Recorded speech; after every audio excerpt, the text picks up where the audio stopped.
Hello. രക്ഷയ്ക്കായി കാക്ഷിക്കുന്നവനെ ദൈവം ആ രക്ഷയിലാക്കി തീർക്കും. നിങ്ങളുടെ ഹൃദയത്തിലെ ആഗ്രഹം ദൈവം കാണുന്നു. നിങ്ങളുടെ ഹൃദയത്തിൽ യഥാർത്ഥമായി സത്യം അറിയണം, ദൈവത്തെ കണ്ടെത്തണം, രക്ഷ പ്രാപിക്കണമെന്ന് ആഗ്രഹമുണ്ടെങ്കിൽ നിങ്ങൾ ഏത് മതത്തിലോ ഏത് മതമില്ലാത്തടത്തോ നിൽക്കുന്നയാളാണെങ്കിലും സത്യത്തിന് വേണ്ടിയുള്ള നിങ്ങളുടെ ദാഹത്തെ ദൈവം നിങ്ങളുടെ ഹൃദയത്തെ കണ്ടിട്ട് നിങ്ങളെ ആ രക്ഷയിലാക്കും. ആഗ്രഹിക്കുന്ന ആത്മാക്കളെ തൃപ്തിപ്പെടുത്തുന്നവനാണ് ദൈവം. അപ്പോൾ അതിന് ഉദാഹരണമായിട്ട് 3 സംഭവങ്ങൾ പുതിയ നിയമത്തിൽ ബൈബിളിൽ നിന്ന് ഞാൻ കാണിക്കാം. കൊർന്നേലിയോസ് എന്ന് പറയുന്ന ഒരു ശതാധിപൻ, ഒരു പട്ടാള ക്യാപ്റ്റൻ, 100 പട്ടാളക്കാരുടെ തലവൻ, അദ്ദേഹം ഒരു വിജാതീയനായിരുന്നു, യഹൂദനല്ലായിരുന്നു. പക്ഷെ അദ്ദേഹം ദിവസം പ്രതി പല പ്രാവശ്യം പ്രാർത്ഥിക്കുകയും ദാനധർമ്മങ്ങൾ ചെയ്യുകയും ചെയ്യുന്ന ആളായിരുന്നു. അദ്ദേഹത്തിന് ദൈവത്തെ സേവിക്കാനും സത്യദൈവത്തെ അറിയുവാനും സത്യദൈവത്തിൻ്റെ ഇഷ്ടം ചെയ്യുവാനും വാഞ്ചയുള്ള ആളായിരുന്നു. ദൈവം അദ്ദേഹത്തിൻ്റെ ഈ ദാനധർമ്മവും അദ്ദേഹത്തിൻ്റെ ഹൃദയത്തിൻ്റെ ആഗ്രഹവും പ്രാർത്ഥനയും ദൈവം കണ്ടിട്ട് ഒരു ദൈവദൂതനെ തന്നെ, ഒരു ഏഞ്ചലിനെ തന്നെ അദ്ദേഹത്തിൻ്റെ അടുത്ത് അയച്ചിട്ട് പത്രോസ് ലീഹായെ വരുത്താനായിട്ടുള്ള നിർദ്ദേശം കൊടുത്തു. അങ്ങനെ പത്രോസ് ലീഹ ഇദ്ദേഹത്തിൻ്റെ വീട്ടിൽ വന്ന് അദ്ദേഹത്തോട് സത്യമാർഗത്തെക്കുറിച്ച് പറയുകയും പറഞ്ഞപ്പോൾ പരിശുദ്ധാത്മാവിനാൽ ദൈവം നിറയ്ക്കുകയും അങ്ങനെ അവർ അനുഗ്രഹിക്കപ്പെടുകയും ചെയ്തു. കൊർന്നേലിയോസ് എന്ന് പറയുന്ന മനുഷ്യനെ ആഗ്രഹിച്ചപ്പോൾ ദൈവം അവൻ്റെ ഹൃദയത്തിൻ്റെ ആഗ്രഹത്തെ കണ്ടു. അവനെ ദൈവം ആ സത്യരക്ഷയിലാക്കി. ദൈവത്തിൻ്റെ ഇഷ്ടം അവനെ തിരിച്ചറിയുവാനും ദൈവം ഇടയാക്കി. മറ്റൊരാൾ എത്യോപ്യക്കാരനായ ഒരു മന്ത്രി, ഒരു ഷണ്ടനായിരുന്നു. എത്യോപ്യൻ രാജ്ഞിയുടെ മന്ത്രിയായിരുന്നു. അദ്ദേഹം ഒരു യഹൂദനായിരുന്നു.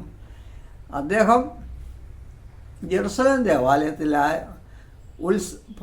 അവിടുത്തെ യഹൂദൻ്റെ ഒരു ഉത്സവത്തിന് പോയിട്ട് മടങ്ങി വരുമ്പോൾ അദ്ദേഹം വളരെ ഭക്തനായിരുന്നുകൊണ്ട് ബൈബിൾ വായിച്ചുകൊണ്ടാണ് തൻ്റെ തേരിലിരിക്കുന്നത്. ബൈബിളിൽ ഏശയ്യാ പ്രവാചകൻ്റെ പുസ്തകം വായിച്ചുകൊണ്ടിരുന്നു അദ്ദേഹം. എന്നാൽ അദ്ദേഹത്തിന് ഗ്രഹിക്കാൻ കഴിഞ്ഞിരുന്നില്ല എന്താണ് ഇത് പറയുന്നതെന്ന്. ദൈവം അദ്ദേഹത്തിൻ്റെ ആഗ്രഹം അറിഞ്ഞിട്ട് ഫിലിപ്പോസ് എന്ന് പറയുന്ന സുവിശേഷകനോട് ഈ തേരിൻ്റെ അടുത്ത് ചെല്ലുവാൻ കൽപ്പിക്കുകയും അങ്ങനെ ഫിലിപ്പോസ് ആ തേരിൻ്റെ അടുത്ത് ചെന്ന് ഇദ്ദേഹവുമായി സംഭാഷണം നടത്തുകയും ഇദ്ദേഹത്തോട് ദൈവത്തിൻ്റെ സത്യ സുവിശേഷം അറിയിക്കുകയും അപ്പോൾ ആ സുവിശേഷം കേട്ട മാത്രമേ അദ്ദേഹം വെള്ളമുള്ള ഒരു സ്ഥലം കണ്ടപ്പോൾ ഈ മന്ത്രിയായ ഈ ഷണ്ടൻ വെള്ളം ഞാൻ സ്നാനമേൽക്കുന്നതിന് എന്തെങ്കിലും തടസ്സമുണ്ടോ എന്നാണ് ചോദിച്ചത്. രക്ഷ പ്രാപിക്കുവാനായിട്ട് യേശുക്രിസ്തുവിൽ വിശ്വസിക്കുകയും സ്നാനമേൽക്കുകയും ചെയ്യണമെന്നുള്ള വചനം ഫിലിപ്പോസ് എന്ന സുവിശേഷകൻ അദ്ദേഹത്തോട് അറിയിച്ചപ്പോൾ വെള്ളം കണ്ട ഉടനെ അദ്ദേഹം ചോദിക്കുന്നത് എനിക്ക് സ്നാനമേൽക്കാനായിട്ട് എന്തെങ്കിലും തടസ്സമുണ്ടോ എന്ന്. അദ്ദേഹത്തിൻ്റെ ആഗ്രഹം അറിഞ്ഞ് ഫിലിപ്പോസ് പറഞ്ഞു, നീ പൂർണ്ണ ഹൃദയത്തോടെ വിശ്വസിക്കുന്നെങ്കിലാകാമെന്ന്.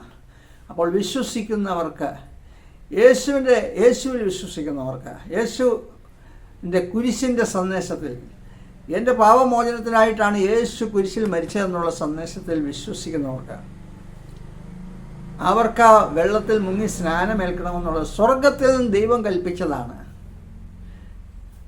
ആ സത്യസന്ദേശം അദ്ദേഹത്തോട് പറയും. അങ്ങനെ അദ്ദേഹം ഞാൻ പൂർണ്ണഹൃദയത്തോടെ വിശ്വസിക്കുന്നു എന്നേറ്റ് പറയും. അദ്ദേഹം രണ്ടുപേരും വെള്ളത്തിലിറങ്ങി അദ്ദേഹത്തെ ദൈവകൽപ്പന പ്രകാരം വെള്ളത്തിൽ മുക്കി സ്നാനം കൊടുത്ത് ക്രിസ്തുവിനോട് ചേർക്കുകയും ചെയ്തു. അങ്ങനെ ദൈവത്തിൻ്റെ ഇഷ്ടം ചെയ്തതിനാൽ അദ്ദേഹം സന്തോഷിച്ച് യാത്ര തുടർന്നു. ഇത് രണ്ടാമത്തെ സംഭവം. അപ്പോൾ എത്യോപ്യക്കാരനായ ഈ മന്ത്രിയുടെ ഹൃദയത്തിലെ ആഗ്രഹമനുസരിച്ച് ദൈവം ഒരു സുവിശേഷകനെ അദ്ദേഹത്തിൻ്റെ അടുത്തേക്ക് അയച്ചു എന്നാണ് ഞാൻ പറഞ്ഞത്, സത്യം അറിയിക്കുവാൻ. മൂന്നാമതായിട്ട് ഫിലിപ്പിയിലെ ഒരു ജയിൽ സൂപ്രണ്ട്, ജയിലർ, അദ്ദേഹം ഇതുപോലെ സത്യം അറിയുവാൻ ആഗ്രഹമുള്ളൊരു മനുഷ്യനായിരുന്നു.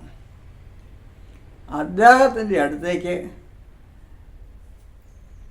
പൗലോസിന് ഒരു തടവുകാരനായി പിടിക്കപ്പെടുവാൻ, അങ്ങനെ പൗലോസ് ശീലാസും ആ ജയിലിൽ അടയ്ക്കപ്പെടുവാൻ ഒരു സാഹചര്യം ദൈവം അനുവദിച്ചു. അങ്ങനെ അവർ സുവിശേഷം പ്രസംഗിച്ചതിൻ്റെ പേരിൽ ആ തടവിൽ അദ്ദേഹം ഏത് ജയിലിലാണോ ജയിലറായിരുന്നത് ആ ജയിലിലെ ഒരു രാത്രി തടവിലാക്കപ്പെട്ടു. അപ്പോൾ ദൈവം ഒരു അത്ഭുതം പ്രവർത്തിച്ചു. ഒരു വലിയ ഭൂകമ്പം ഉണ്ടായി. ഈ തടവുകാരുടെ എല്ലാം ചങ്ങലകൾ അഴിഞ്ഞുപോയി. അപ്പോൾ ഈ ജയിലർ തടവുകാരെല്ലാം രക്ഷപ്പെട്ടു എന്ന് കരുതി ഭയപ്പെട്ട് ഓടി വന്നപ്പോൾ പൗലോസ് പറഞ്ഞു, ഇല്ല, ഞങ്ങൾ ഇവിടെ തന്നെ ഉണ്ട്. അത് മനസ്സിലാക്കിയ ജയിലർക്ക് മനസ്സിലായി ഇത് ദൈവത്തിൻ്റെ ഒരു അത്ഭുതമാണ് നടന്നതെന്നും ഇവർ ദൈവത്തിൻ്റെ വലിയ പുരോഹിതരാണ്, അല്ല ദൈവത്തിൻ്റെ ശുശ്രൂഷകരാണെന്നും മനസ്സിലാക്കി ഈ ജയിലർ ചോദിക്കുകയാണ്, ഞാൻ രക്ഷ പ്രാപിക്കുവാൻ ഞാൻ എന്ത് ചെയ്യണം? ഇതാണ് സത്യം അന്വേഷിക്കുന്ന ഒരു മനുഷ്യൻ്റെ ഉള്ളിൽ നിന്നുള്ള ആഗ്രഹം. ഞാൻ എന്ത് ചെയ്യേണ്ടു? എനിക്ക് സത്യം അറിയില്ല, എനിക്ക് രക്ഷ പ്രാപിക്കാൻ ആഗ്രഹമുണ്ട്, ഞാൻ എന്താണ് ചെയ്യേണ്ടതെന്ന് അദ്ദേഹം ആ പൗലോസിനോട് ചോദിക്കുമ്പോൾ, കർത്താവായ യേശുവിൽ വിശ്വസിക്കുക, എന്നാൽ നീയും നിൻ്റെ കുടുംബവും രക്ഷ പ്രാപിക്കുമെന്ന് പറഞ്ഞു. അന്ന് രാത്രി തന്നെ ആ കർത്താവിൽ വിശ്വസിച്ചു എന്ന് മാത്രമല്ല, ആ പൗലോസ് പറഞ്ഞ സുവിശേഷ പ്രകാരം അതുപോലെ യേശുക്രിസ്തു പറഞ്ഞ മർക്കോസ് 16:14 പറയുന്ന വചനപ്രകാരം വിശ്വസിച്ച് സ്നാനം സ്വീകരിക്കുന്നവൻ രക്ഷിക്കപ്പെടും. ആ വചനപ്രകാരം അന്ന് രാത്രി തന്നെ ഈ ജയിലറും അദ്ദേഹത്തിൻ്റെ കുടുംബവും സ്നാനം സ്വീകരിച്ചു. അവർ സന്തോഷിച്ചു. അങ്ങനെ സത്യത്തിൻ്റെ വഴി അറിയാൻ ആഗ്രഹിച്ചെങ്കിലും അറിയാതിരുന്ന അദ്ദേഹത്തിൻ്റെ അടുത്തേക്ക് ദൈവം പൗലോസിനെ അയച്ചു, സുവിശേഷം അറിയിച്ചു, സ്നാനം സ്വീകരിച്ചു. ആ രക്ഷ കൈവശമാക്കുവാൻ അദ്ദേഹത്തിനിടയായിത്തീർന്നു. അതെ, രക്ഷയ്ക്കായി കാക്ഷിക്കുന്നവനെ ഞാൻ അതിലാക്കും.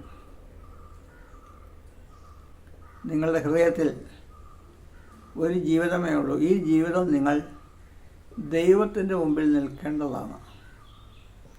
നിങ്ങളുടെ ജീവിതത്തെക്കുറിച്ച് ദൈവത്തോട് കണക്ക് പറയേണ്ടതാണ്.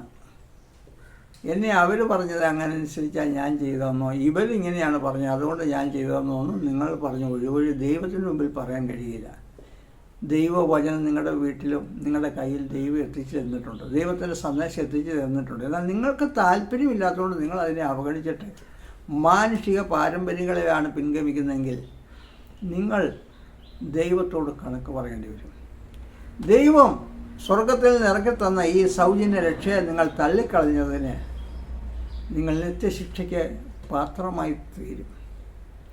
അതുകൊണ്ട് നിങ്ങൾ ആര് തന്നെയായാലും ഈ പ്രപഞ്ചത്തെ സൃഷ്ടിച്ച് ദൈവത്തെ അറിയുവാനും ആ ദൈവത്തിൻ്റെ ഇഷ്ടം തിരിച്ചറിയാനായിട്ട് ഒരു ആഗ്രഹത്തോടെ നിങ്ങൾ പ്രാർത്ഥിച്ചാൽ ഈ സത്യദൈവം തന്നെത്താൻ നിങ്ങൾക്ക് വെളിപ്പെടുത്തി തരികയും ദൈവത്തിൻ്റെ പദ്ധതി നിങ്ങളെ അറിയിക്കുകയും ചെയ്യും. രക്ഷയ്ക്കായി കാക്ഷിക്കുന്നവനെ ഞാൻ അതിലാക്കുമെന്ന് ദൈവത്തിൻ്റെ വചനപ്രകാരം നിങ്ങൾക്ക് രക്ഷ നിങ്ങളുടെ ജീവിതകാലത്ത് അനുഭവിച്ച് നിത്യമായ സ്വർഗം പോകുവാൻ സാധിക്കും. God bless you. നിങ്ങൾക്കതിനിടയാകട്ടെ. ആമേൻ.